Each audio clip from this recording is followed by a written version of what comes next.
That fop, Lucien Degas, is the dreaded highwayman. That's the most ridiculous thing I've ever heard. Get out of my office. Last words of Capitan Edward Lamont. In the dark violence of the French Revolution, Count Lucien Degas lived in Paris in decadent splendor, but by night, the mysterious highwayman stalked the roads with his gang, preying on travelers without mercy. That is, until the price of his gang's head grew to 100,000 francs. Then, Lucien promoted to second in command and turned them all in for the reward. He had always despised dividing his loot with inferiors anyway, and indeed it was a solo artist that the highwayman became, a figure of legendary dread. Relying on his own preternatural quickness and ruthless determination, he tried his hand at every sort of crime to bankroll his lavish living: kidnapping, bank robbing, race fixing, art forgery, horse assassination. Nothing was beneath Lucien. He wreaked havoc until his name became synonymous with avarice and violence. In Valhalla, Lucien continues to scheme for gold and power. He knows the tournament is the surest way to gain influence here, and he'll resort to any means necessary to win. I rob from the rich because they have all the money. Lucien. Searching the dragon's chamber, we found yet another passage leading down. By the dwarf's reckoning, we were now 20 levels before the ruined keep.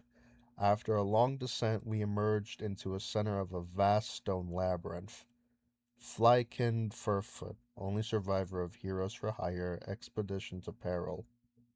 The orphaned boy calf Taros relied on his terrible visage and instinct for sudden violence to survive the streets of Dragonport.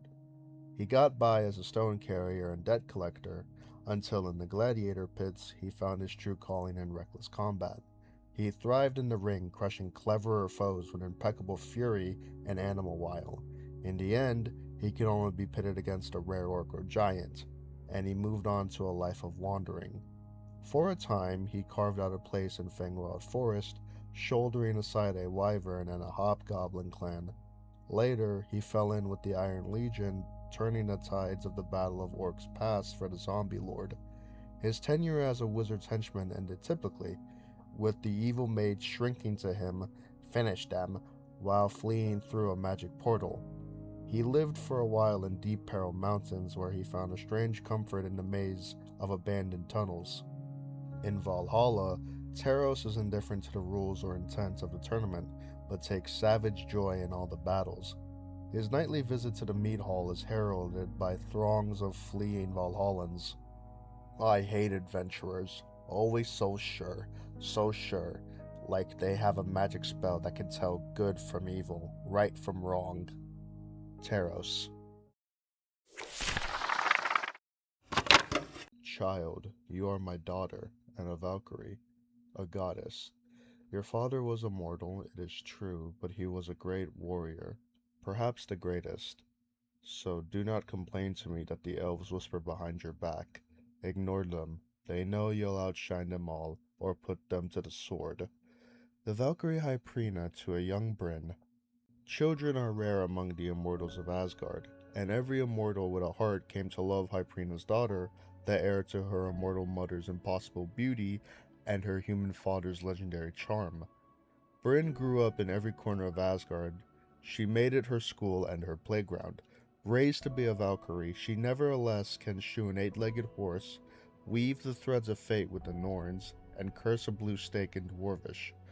As a Valkyrie, her sense for the mortal mind has helped her spot greatness in the most unlikely places, not just in princes on battlefields holding their swords high.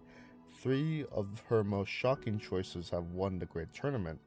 But Asgard is a vast society, and some don't see Bryn as a true Asgardian, while her success has bred jealousy as well as admiration.